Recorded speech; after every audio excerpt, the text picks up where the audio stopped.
Welcome back, everybody. Today's video is called Take a Hint. And I have to quickly preface this by saying it is not directed towards anybody in specific. I was listening to a podcast the other day, and what often happens when I come up with ideas for these videos is I will just hear somebody say a phrase or something like that, and then my mind begins to dissect that phrase. And so I was listening to this podcast while I was running the other day, and one of the characters said, why can't they just take a hint? And I was like, you know what? That is an interesting expression. That is something we, deserve to talk about in a little bit more detail. So that is where this comes from. It is not inspired towards any of my family or any of the people I'm talking to, my friends, none of it, okay? I want to preface that because every now and then I make a video and somebody in my personal life will be like, I know that video was about me. And I'm like, what? What do you mean it was about you? And they've taken it totally personally. And I'm like, I'm so sorry. No. No, it had nothing to do with you. It was like something I've, thought of. So that's my quick preface. But nevertheless, this video is called Take a Hint. And first, like always, I want to talk a little bit about why we say this and where this saying comes from. And generally, this saying comes from the idea that somebody is not cluing in to unspoken things in a relationship, in a conversation, in a circumstance. So, for example, I might go on a date with a boy and I become head over heels with him. He's just this most amazing boy ever. And, I go home, I text him, I'm like, oh my gosh, I had such a good time, I can't wait to do it again sometime. And he says something like, yeah, or cool, or okay, or doesn't respond at all. And then a few days later, I text him again. I'm like, hey, we should hang out again. And again, either no response or a very one word or a very short response. I am not taking the hint that the person isn't interested. The guy isn't interested. I haven't been able to take the cue that, this is a problem. And so there are two issues that I've just talked about that I want to explore quickly. First one is I shouldn't have to take the hint. You should be able to directly tell me, I'm sorry, it just wasn't for me, or, I don't want to talk about it. I don't want to have this situation. I'm just not interested. Have the courage just to say, I'm sorry, I'm not interested. I shouldn't have to take the hint. You should be able to explicitly just say, I'm sorry, this isn't my thing. Okay?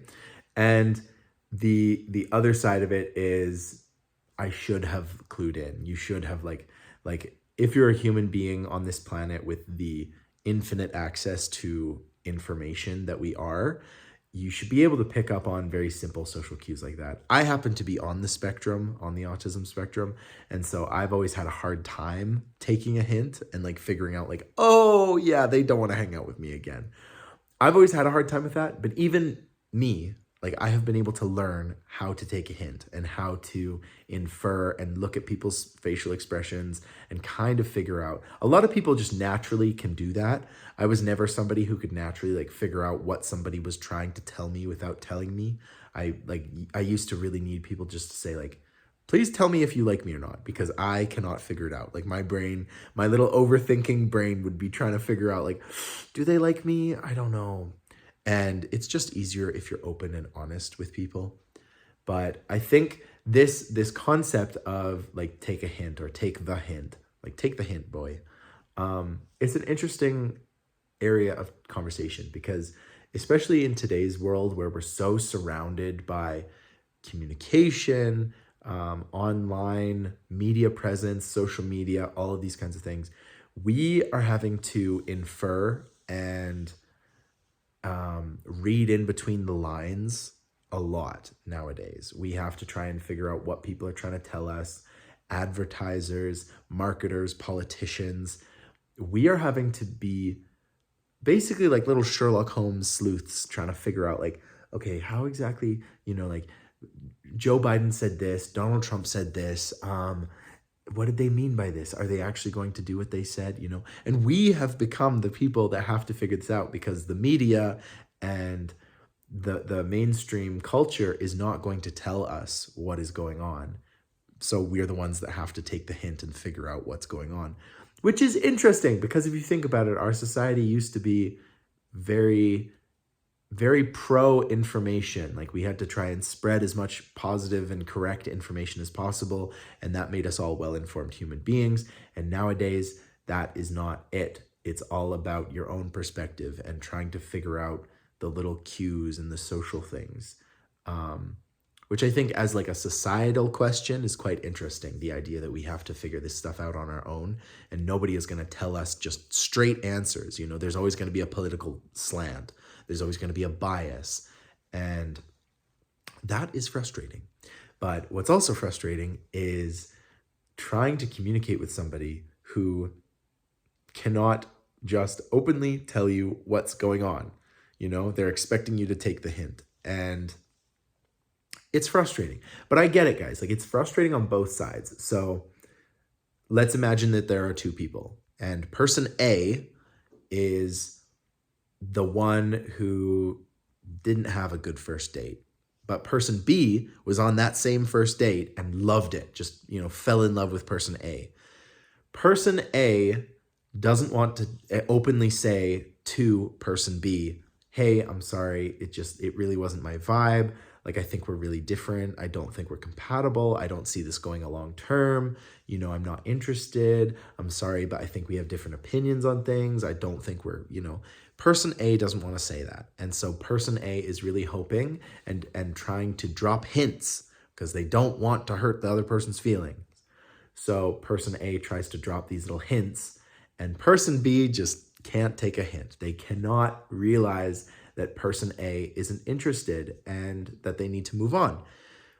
I feel for both people in that situation. I feel for person B a lot more. I think person B, you know, like deserves like a lot of love and attention because, you know, they're just going off of what they think is correct. And they're just thinking that they went on a great date and, you know, this might be the future. And now they're imagining all of these future situations and they're sort of in their head thinking about it. Whereas person A is already talking to some other boy and he's moved on and hoping that person B is just going to take the hint and move on. And I think that's really sad because like I understand why person A does this because they don't want to hurt the feelings and whatever. But you end up hurting people's feelings more and you end up, you know, if you're just trying to drop these little hints without just saying, like, just say it. Is it really that hard to say, I'm sorry, I don't think we're compatible, I'm not interested? Like, I get it's going to cause a bit of hurt in the short term, but what it does is it allows person B to move on with their life. You haven't needed to, like, drop a hint. You have just said, I'm sorry, I'm not interested, and life is able to move on. And so, yeah, it might hurt person B for like a day or two, but person B is going to get over it, you know? But yeah, I understand why people do it, but it is frustrating. So anyway, that's just like the quick video for today. I think I was just thinking about that expression, like take a hint, like Jax, take a hint, take a hint. And I was like, you know what? I'm curious what you guys think about this. And I want to know your thoughts on this whole concept and idea. So thank you guys for watching. I have a whole bunch of work to do. I know I look like I just woke up, but I've been to the gym. See, I've been to the gym. They give us weird bands sometimes. But anyway, I've been to the gym. I've done a whole bunch of my work. My house is cold. My brother and I have this bet right now going on to see how long I can last without turning on the heater, like turning on our furnace, because eventually we do turn it on in the winter. But we're going to see how long. Usually it's like September 15th and I've turned on the heater and I don't care anymore, but I'm going to try and beat my record and try to get to like September 20th or something. So we will see. But yeah, so that's why I am in a house coat this morning. Anyway, guys, thank you so much for being here. Let me know, take a hint, take the hint and let me know what you think down in the comments below. I hope you have a beautiful, beautiful weekend. I love you guys and I will talk to you guys tomorrow.